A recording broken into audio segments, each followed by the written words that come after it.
The True Story of the Three Little Pigs by A. Wolfe, as told to Jon Scieszka, illustrated by Lane Smith. Everybody knows the story of the three little pigs, or at least they think they do, but I'll let you in on a little secret. Nobody knows the real story, because nobody has ever heard my side of the story.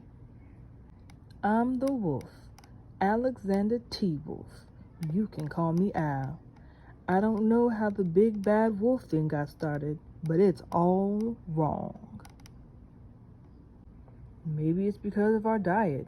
Hey, it's not my fault wolves eat cute little animals like bunnies and sheep and pigs. That's just the way we are.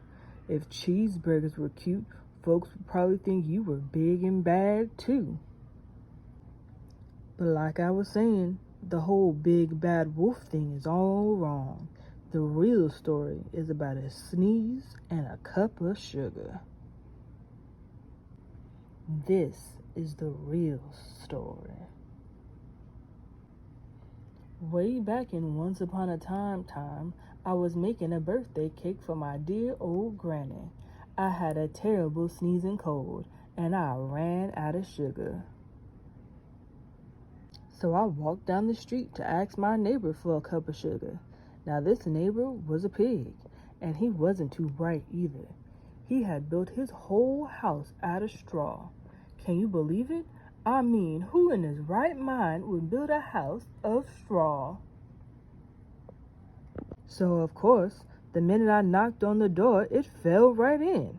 I didn't want to just walk into someone else's house, so I called, little pig, are you in?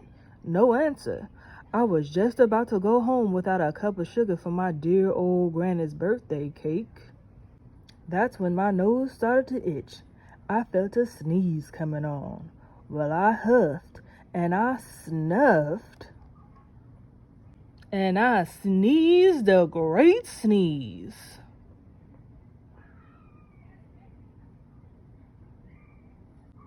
And you know what?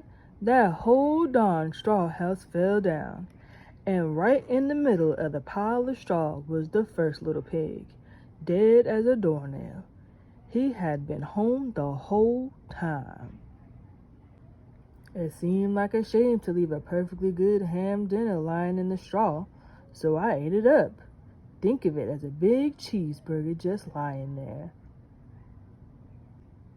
I was feeling a little better, but I just didn't have my cup of sugar, so I went to the next neighbor's house.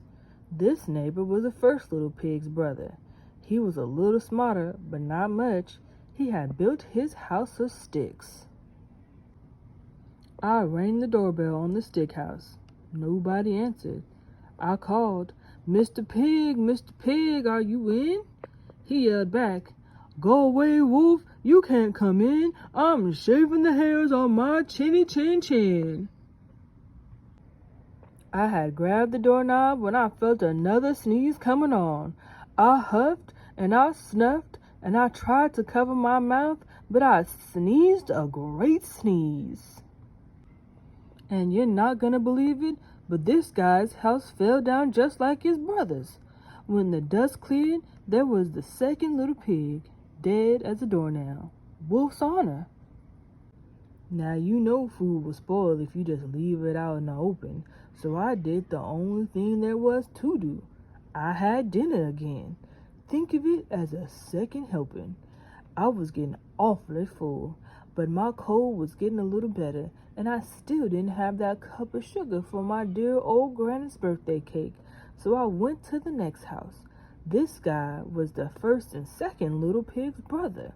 He must have been the brains of the family. He had built his house of brick. I knocked on the brick house. No answer.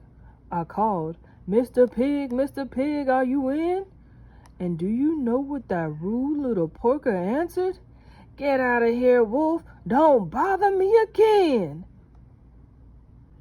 Talk about impolite. He probably had a whole sack of sugar, and he wouldn't give me even one little cup for my dear old granny's birthday cake. What a pig. I was just about to go home and maybe make a nice birthday card instead of a cake when I felt my cold coming on. I huffed and I snuffed and I sneezed a great sneeze once again. Then the third little pig yelled, "And your old granny can sit on a pen." Now, I'm usually a pretty calm fellow, but when someone talks about my granny like that, I go a little crazy. When the cops drove up, of course I was trying to break down this pig's door, and the whole time I was huffing and puffing and sneezing and making a real scene. The rest, as they say, is history. The news reporters found out about the 2 pigs I had for dinner. They figured a sick guy going to borrow a cup of sugar didn't sound very exciting, so they jazzed up the story with all that huff and puff and blow your house down, and they made me the big bad wolf. That's it, the real story. I was framed. But maybe you can loan me a cup of sugar?